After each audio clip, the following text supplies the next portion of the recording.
Okay. So benefits, of course, no, future use case, no. 5Gen autonomous vehicle needs hybrid ecosystem, no.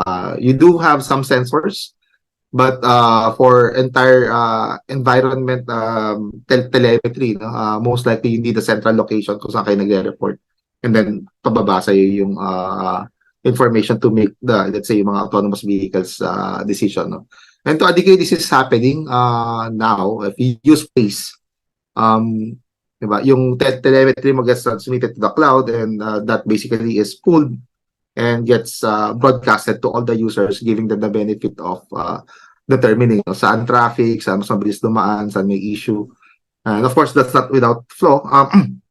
Some issues na disclosure, no? I'm a senior Waze editor then in my free time. Not paid, it's a volunteer work.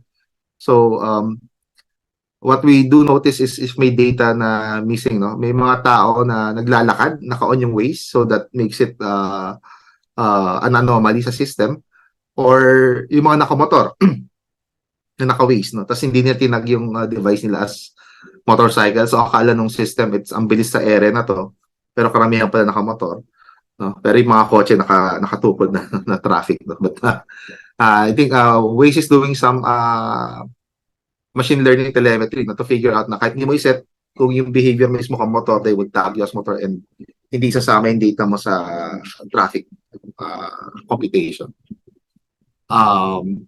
Again, amount of data generated, no, and storing this centrally, no. Again, you need to consider security, latency, responsiveness, analytics management, and of course, governance.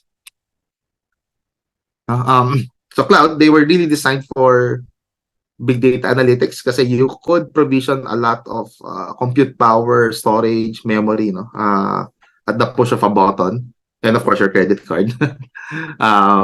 But again, you've seen this use for data analytics, no, and big data processing, no, and that would be beneficial in Open RAN since you have a lot of this information, no, telemetry coming from various sources, from your system, from your users. And you could provision, no, historically that if 7 a.m. to 9 a.m. may peak calls, I could maybe provision more instances, no, to support that. But come 9 to 11, no, medyo nagdip ng 30%, I could now start destroying those machines kasi hindi ko naman siya kailangan, no. And the cost would also be variable, no. And then you could even do it auto scale. That if your system hits a certain threshold, let's say 80% processing, you could start instantiating instances para ma-distribute yung load, no? And if bumababa siya to maybe 50%, no, you could start destroying instances para mag-reconsolidate ng workload yung cloud, no? So that's a good benefit. Now you cannot do that on on-prem infrastructure because, well, binili mo na tapos umaandar na siya doon. So hindi siya efficient storage-wise, footprint-wise, and power-wise, no? So, even though hindi 100% fully operating yung CPU, you have to power it close to optimal, close to requirement level, no? And yung cooling would most likely be the same. Although, of course, pag 100% load, mas umiinit, mas tumataas yung power consumption, need more cooling. But still, mas maganda yung sa cloud setting wherein you could destroy VMs, no, if you don't need it, and then just provision it pag kailangan. Okay. And well, that goes with the pricing model, no. You only pay what you use, but do be careful kasi I've seen threat actors, no, compromise cloud infrastructure. They don't even care about your data. They need just the admin, and what they are doing is they are instantiating a large amount of GPU-based instance, and they would run cryptocoin miners, no?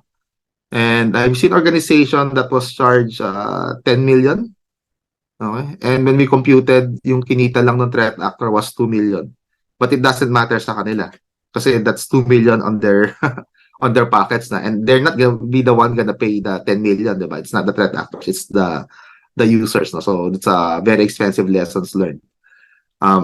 again, they don't even care about the data. Kasi if they would ransom the data, there's still a huge chance. No? A lot of people are and organizations are not paying, so they won't get paid. But if they instantiate crypto coin miners, it's instant cash for them.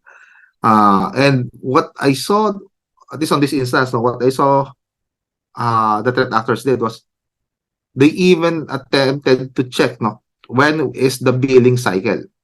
And they only started the instances for the crypto coin miners a day after para they have at least a month no before the organization figure out na oy may nangyayari kakaiba no. But at that rate the anomaly was too obvious no. Actually si Microsoft na yung nagpatay doon sa mga instance niya at ni-report sa kanila na totoo ba itong ginagawa niyo or most likely compromise kayo.